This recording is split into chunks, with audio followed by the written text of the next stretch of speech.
And good morning, everyone. It's Motivation Mornings with Marnie and Melissa. I'm Melissa Houston. I'm a health insurance specialist in Victoria, BC, Canada. And I keep forgetting to think about these things in advance. Um, I have a little Lego town in my house. What? I love it. Oh, I wish I had something like that to share. Anyway, that's great.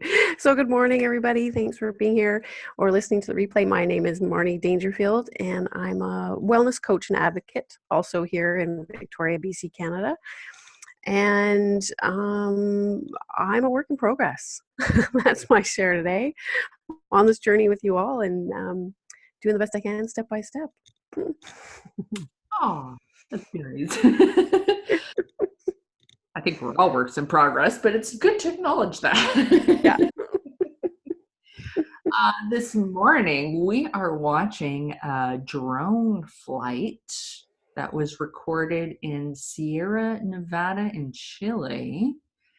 And if you would like to watch the full video, it is called Flying with Relaxing Music, DJI Phantom 3 drone aerial footage, 1080p. And if you're curious what that word in the corner says, it actually says loungev.com. So I think that's where it's from originally. Posted on YouTube by Lounge V Films, Relaxing Music and Nature Sounds. So that's what we're viewing this morning. I wanted something a little adventuresome.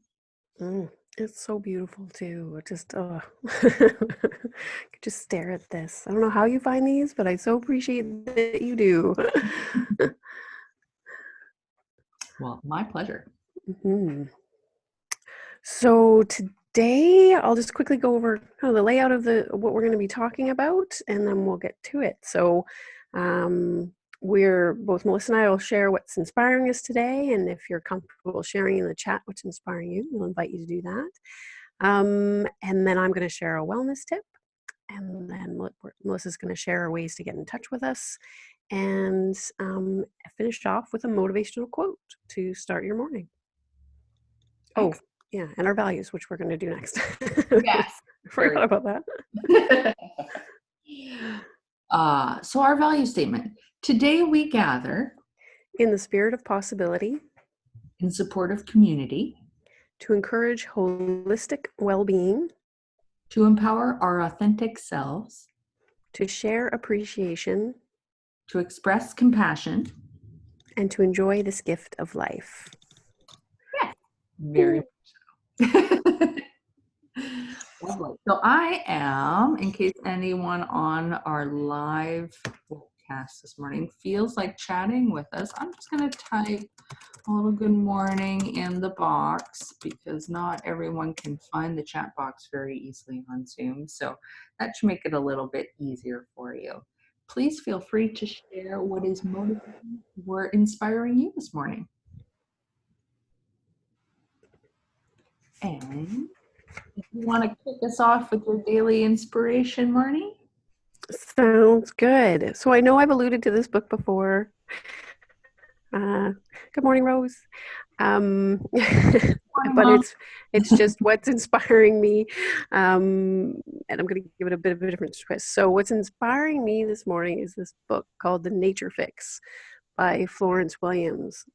Why nature makes us happier, healthier, and more creative. And I just find as I'm going through it, I just keep getting more inspiration. I'm more like, yes, we are part of nature, and it's important for us to be in nature and spend time in nature, and have our cities designed that nature is present. But what's really inspiring me is that the research is showing that sort of a minimum of 5 hours spent in nature a month is when they really started to notice that there's the improvements in our overall mood, in our vitality signs. And so that has inspired me to get intentional about, especially this month, and ideally each month after that, of actually keep being aware of how much time I am spending in nature. Like, I think I spend quite a bit, but at the same time, I don't know, is it 5 hours?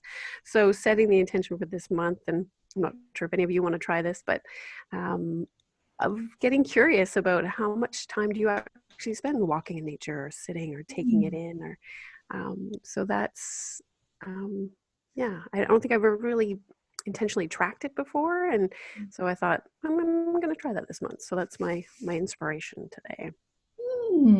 I have questions. Okay. Ooh, love it. I'm going to pick your brain a little bit. So, what does the author qualify as being in nature? Like, is just going for a walk outdoors, does that qualify? Or do you need to be in a particular setting? Well, ideally, it's in a. I mean, there's differences in being, say, in a downtown setting. I mean, it's still good to be near trees and such, but ideally, like a larger park Oh, setting, like a say our Beacon Hill Park, or sound like there's, or even by the ocean if it's away from um, stress, things that stress you out, like the sounds of the city and tall buildings. But I mean, there's still benefit of just getting outside and walking. mhm, mhm, You know, there's, you can walk indoors on a treadmill or you can walk outside, and ideally get outside. So there isn't a hard and fast science with it, but there was definitely with some of the studies in some of the countries where they're taking people out to walk in the forest or walk in a garden setting, but has tall trees.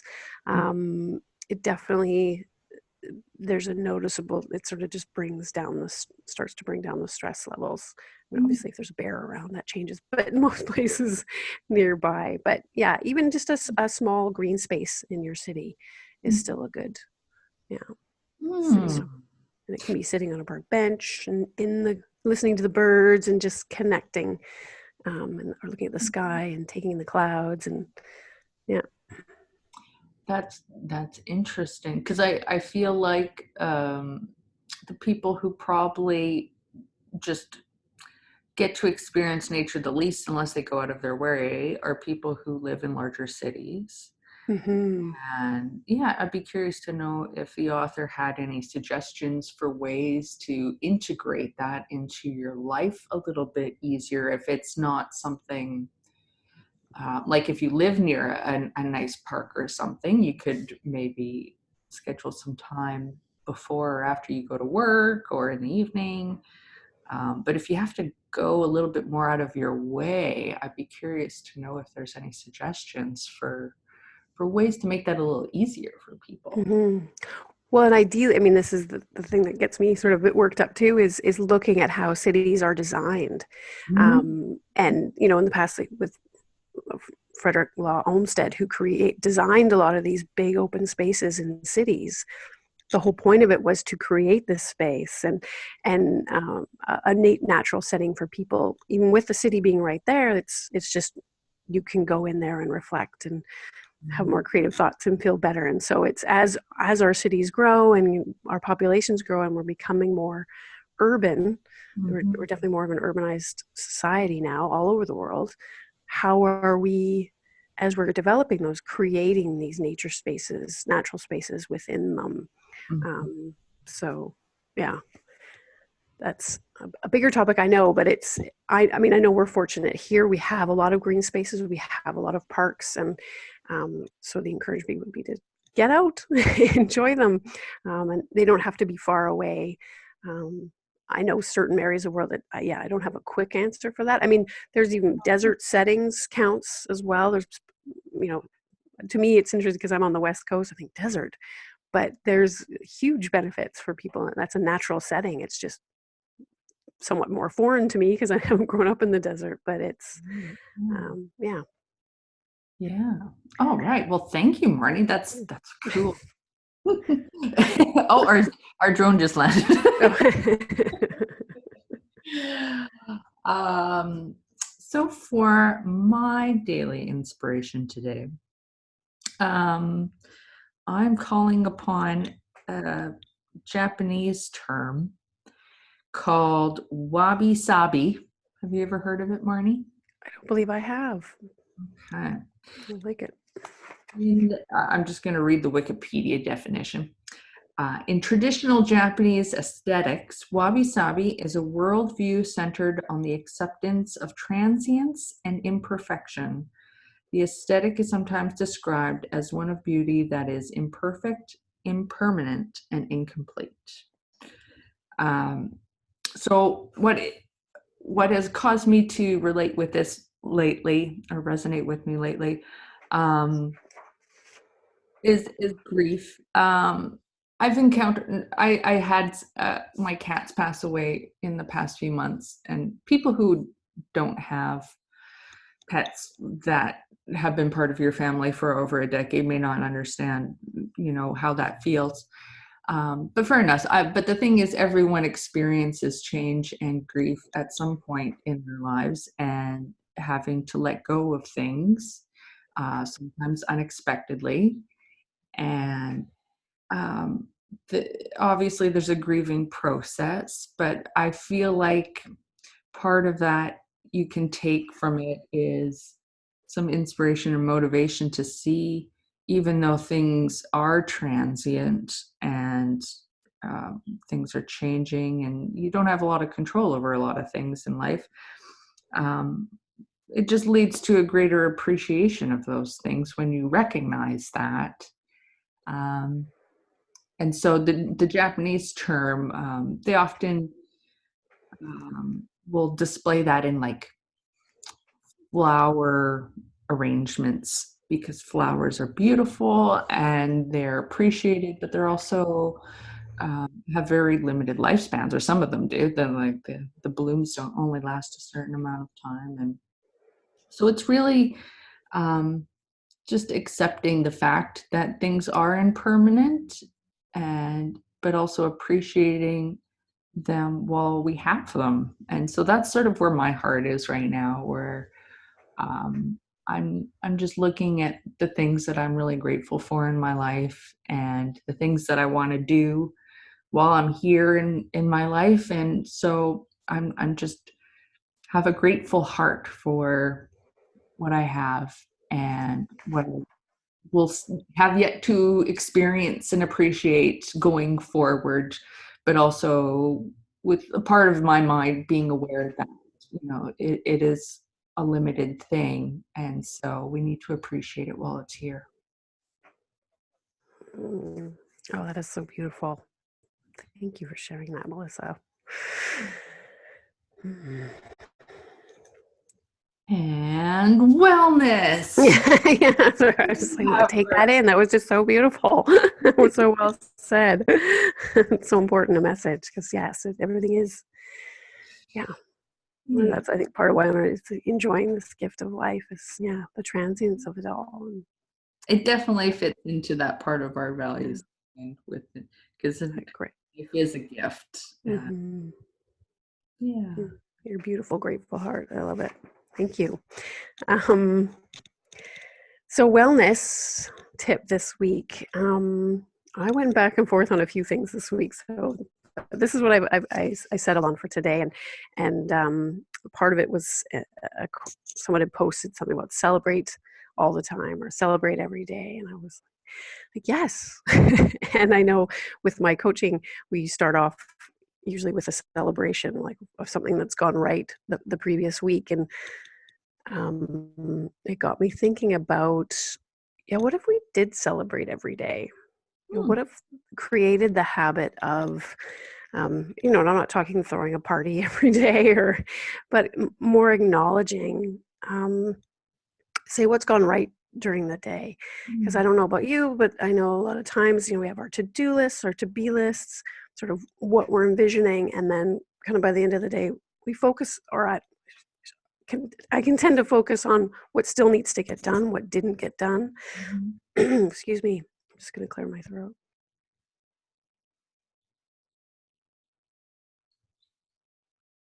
Sorry about that.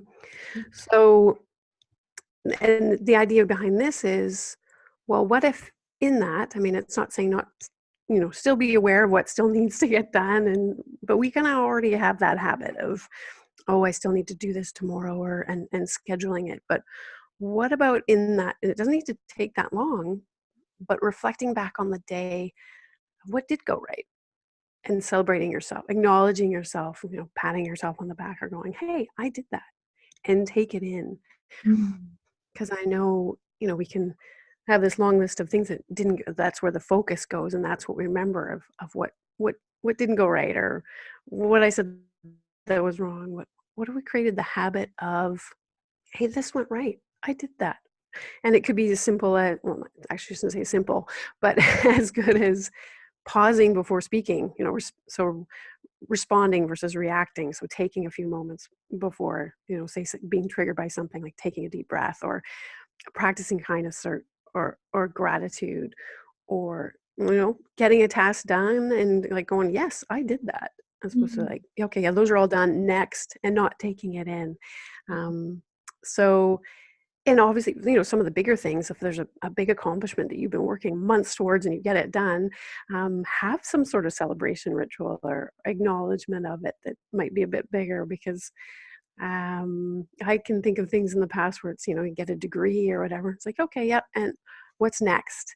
Without sort of pausing to really acknowledge the work that's gone into something, and the effort. And yeah, so that's my wellness tip for today. Is I'm curious if you'd be interested in working on creating the habit of each day, while you're looking at things, that planning for what's next, of actually pausing and going, hey, what went right today? What I, what I do right? What went well? And Oh, I like celebrate it. that idea. So it just shifts the energy quite a bit too, I find. Raises you like, hey, I did that, as opposed to, oh, I didn't do that. So it kind of Yeah. opens up We more can go space for. trying to respond before you finish. Sorry, I'll let you finish. No. Oh, sorry. No. I was just saying, that with that shift in energy, it can kind of open up more to choice and possibilities, as opposed to that, oh, I didn't get this and there's still this to do. It's like, oh, hey, this went right. What else? So more expansive. Mm. Yeah, I was just gonna say, yeah, we have at least I have like a to-do list, and you check it off, and that feels good, but I don't know if that's really acknowledging, what's been done. And I think it's probably even more difficult if you are have less defined goals, like you said, to be list. If you're, have an intention of being something that's less, task oriented, it can be harder to say, oh yeah, I actually did that today, or I was able to be that today. And so, yeah, to just have that awareness is a really good idea. Mm-hmm. Oh, I love the to be stuff, of course, as you know, but yeah, it's like, and I love having the intentions of there's the to-do list and the to be list, and Mhm. checking in with those. Yeah. Awesome. Thank you, Marnie. Mm-hmm. All right. So before we wrap up, here is our contact info.